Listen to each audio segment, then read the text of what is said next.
Okay, so for the balance of our time, I want to give us time at the end to go into takeaways, what insights or commitments you had from your time with your partner. And first, it's so important to me to cover what do we do next? So often we'll say the work begins when the work ends. And we think of the work as the 4 questions and the turnarounds. But for me, it's the process of making amends and then living the turnarounds. So this is something universal about transformation. We start from a place of asking ourselves, is this situation informing me or is it affecting me? And if it's affecting me, it's a worksheet. It's causing me stress. That's the alarm clock. That's the temple bell. It's reminding me that I'm believing something actually not true for me. And if I look deeply into the mechanics of how the mind works or how the work works, I find that the scratch is on the lens, as Katie says, not on the screen, but it's projected onto the screen. And the psychologist Carl Jung said, when an inner situation is not made conscious, it appears outside as fate. It looks like it's happening to us, when really, as Katie says, maybe it's happening for us. And why would that be? Because what's unconscious within us, we're projecting out onto the world. So you point the finger, but guess what? When you turn it around, there's these 3 fingers that are pointing back. So why is a thought not true for me? Because it's as simple as the 3 kinds of business. Mine, yours, and God's. So the pandemic may be God's business, but how you react to it, how you treat yourself and how you treat others, that is your business. But how do I treat myself in that pandemic? And how do I treat you? That's my business. And if in any way I'm in your business, that's a mirror for me to look in at myself.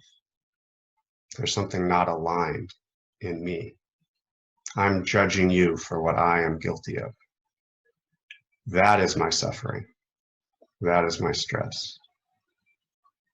So through the work, you get to look in the mirror at what's not right within you, and then you get to take the rocks out of your own shoe. Get right with yourself. Now that is a huge ego death, to have to own, to confess, to admit, to look in the mirror.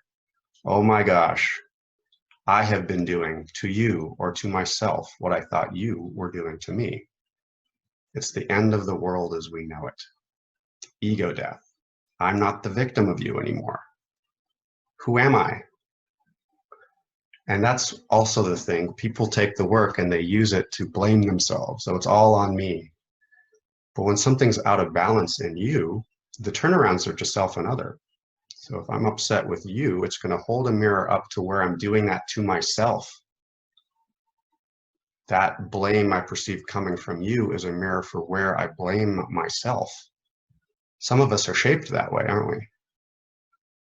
We're guilty types. We're responsible types. We blame ourselves for things. And the rest of us tend to blame everyone else for everything. So when I look in that mirror, I see a pretty literal mirror image. You're blaming me because what hurts about that is that I'm blaming everyone else for everything all the time. So either way, with that awareness of what was unconscious in you, you are empowered, first of all, to own that and either make amends to yourself or to the others that you may have hurt. And that's the first step in getting onto your knees and saying, what I thought you were doing to me, I've been doing to you and to others, and for how many years? I'm so sorry. What can I do to make that right? So amending is an act of sewing back together. It's a physical action. So that's the first step in transformation. Mea culpa.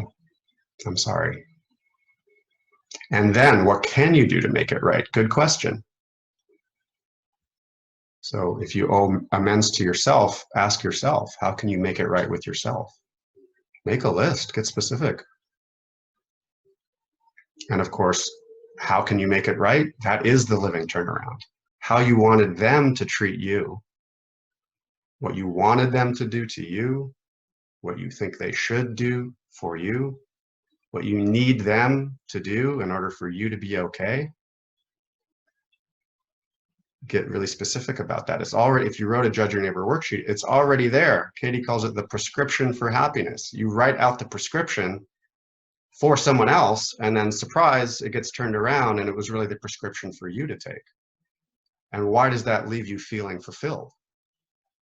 Because it was your prescription for them. And how do you feel if you walk your talk, if you live your values? That allows you to even face the person who wasn't giving you what you wanted and feel peace, to be resilient in the face of the person attacking you.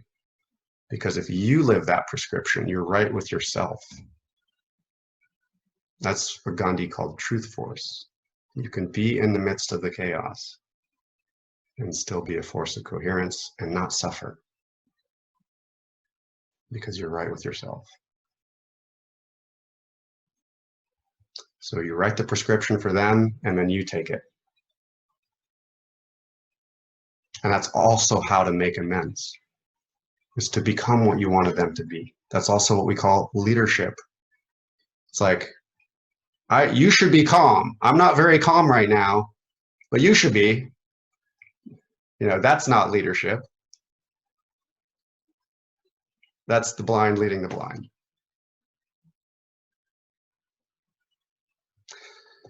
So with that, I will post a follow-up assignment for you guys. I need to make amends to 4 and offer you a communication formula for how you might go make that amends.